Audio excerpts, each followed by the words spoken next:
Hello there, folks. Hope you're all doing well. I'm here at the new house, and you may remember I transplanted this trachea. It was like a week ago or so, and sure enough, you may notice some more palms here. Just got the rest of them moved over. All my palms moved over. My potted ones are still back there: coconut, lady palm. A few of the other ones I hope to plant out in public somewhere, but rest of them in the yard and everything, and some of the potted ones I planted in the ground. So I just want to give you guys a little tour. This is the new place. Got a yard, got a nice yard over here, and some great broadleaf evergreens and some nice evergreen trees. So really cool. I'm really excited about that. But I just want to give you guys a tour through. And a lot of people are asking about this beautiful broadleaf evergreen. I don't actually know what it is. So if any of you guys know, I'd love to know, because there's a lot of this lining the side here, and it is really nice. And lots of bamboo here. Unfortunately, a lot of it's dying, so we got to probably take care of that. But a lot of bamboo and stuff back there, so yeah, I'll show you guys all that, but just wanted to give you a tour of all the palms and everything. So of course I got my big trachea moved in here, really doing well. This frond was just like a spear when I planted it like a week ago, entirely open now, so it's already pushing out growth. Some discoloration here. I think this was just kind of previous. I'm hoping maybe that's just, you know, some transplant issues. Hopefully it'll you know, hopefully the rest of it will do well. Thankfully it's growing, which is good to see. These over here, these are some tracheas. This one's a Wagnerianus here, so looking great. This one's a take heel. It was suffering a little bit. I don't know if it wasn't being watered enough or what, but the spear is still firm, so planted this one. I'm gonna keep it watered, of course. This one's just a normal Fortunae. They're kind of cramped in here, but I didn't have a ton of space, and I wanted to give them a protected spot, so I put them up against the wall here, and there is actually a drip there, so it'll give them some water. But keep all these well watered, of course. Gotta get that soil around the base there. But yeah.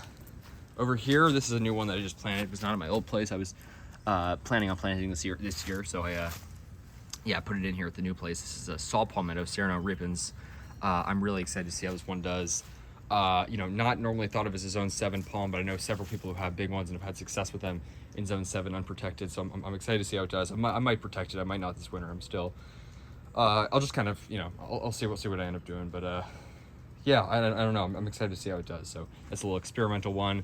As is the Sabletonia, as you know from this past winter, did fantastic, opening up this new frond. So doing well here. I dug up the root ball, completely intact. So that's the very important thing. Sables don't usually transplant well if you disturb the root ball. So you got to keep that root ball intact, which I made a big effort to do. So hopefully this thing transplants well, because it's doing really well, which is awesome to see. And over here, this is one of the 3 potted tracheas I had. The other 2 I'm hoping to plant in public somewhere. Obviously if I don't find a spot for them, I'll put them in the yard, but I'm hoping to plant them in public somewhere. But I got this one in the ground. I just wanted to put at least one of them in here. So doing well. You can see growing really nicely there. Looks nice and healthy. Unfortunately, one of these fronds snapped off in transportation, bringing it over here. So one of these snapped, so did one of these sable minor fronds, but these sable minors, now all that's left of them is just these little new fronds emerging, but they're doing well. So got these in the ground. Again, I'll keep them well watered. It's a pretty shaded spot here. You know, it's more shaded than I'd like back here, but it's what I got to work with. So it's good. What's good is it's sheltered, which is awesome. So yeah, over here we got my needle palm. This thing was still in recovery mode. You know, if I'd left it like another few weeks, it still would have been the same. So I just want to get it over here now, but it is pushing out 2 new spears, which is really good to see after that spear pull. Kind of strange last winter. But yeah, it's good to see it recovering, and I'm really hoping that that recovery continues and it does well in its transition to this new spot. So yeah, this is one of the sable minor I had. Very twisted looking palm, I think just because the pot was really too small for it. It's like almost got a trunk on it, but it is a sable minor, and yeah, it's a crazy looking spear there. But hopefully it adjusts well. Now it's got obviously all the freedom to expand its roots and everything. So yeah, I look forward to seeing how it does. This is, you know, pretty good partial shade. You got the bamboo, Norway spruce there. So yeah, it's pretty good, and pretty good spot for it, I think. Over here, another sable minor. This one was suffering because its roots were literally growing out of the pot, and they were just like sort of exposed, and I didn't actually have a place to put it, so the roots were like half out of the pot. So I finally got it in the ground. Hopefully it'll continue to hopefully it'll improve. And this is another sable minor, but you know, still got a green spear and everything, so that's good to see. These are my 2 tracheas that I had in the ground. The little ones, this is my Fortunae, again, recovering from spear pull this past winter, and my other Wagnerianus here, also recovering. So hope these do well. I might protect these this winter. It is a really good shelter spot back here, but again, there's so much they have to deal with, you know, being transplanted, adjusting, still recovering from spear pull, so got to take that into account.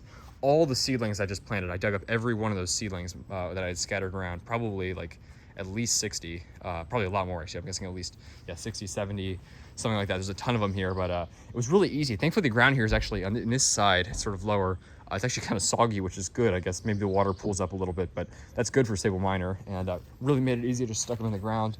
Didn't have to use any soil or anything, just put them right in. So it's already soggy. It means that it'll retain moisture well, but I'm gonna, obviously keep them watered nonetheless. But yeah, all the sable miner seedlings here doing well. These were all naturalized from my old place, and hope they continue to do well. Lots more sable miner over here. You can see all these seedlings here.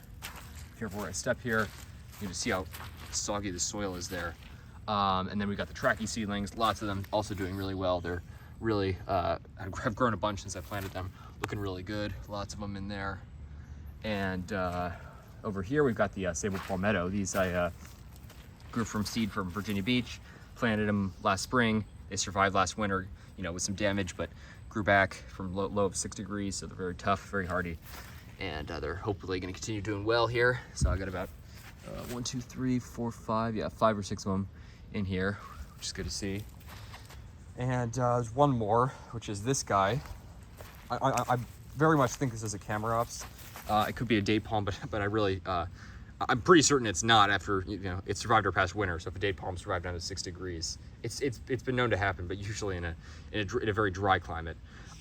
This is like the mystery seedling. It looks like a washi a little bit, but I didn't scatter any washi seed back there. Survived last winter, kind of defoliated, but grew back. And this was the mystery one. So I moved it here. I'm assuming it's a Camerops because I did scatter some Camerops seed a while back in my backyard. And again, just hoping it transplants well. But yeah, look at all the seedlings there. Lots of them in there. So hopefully people won't step on them. Got a nice little grove of seedlings and palms back here, which is awesome. But yeah, I just want to share that with you guys. I think that's it's good to see. Good to see the palms doing well. And I look forward to seeing how these do after transplanting, because that can be a stress on some palms. But I made a I've really tried to get those root balls completely intact, so that's obviously a very important thing. And the Fortuna is already doing well in this new spot, pushing out lots of new growth, so that is good to see. And yeah, I'm gonna keep you guys posted. Obviously, we moved here in like less than 3 weeks now, I think, so kind of crazy. Yeah, just hoping for the best with these palms. Good sheltered spot back here, and some sun obviously. So yeah, really look forward to seeing how they do. I'll keep you guys posted. I really want to get your guys' thoughts. Would love to know your thoughts on the new plantings, the yard and everything. And of course, I'll show you guys more very soon. So stay tuned. Have a good one, folks.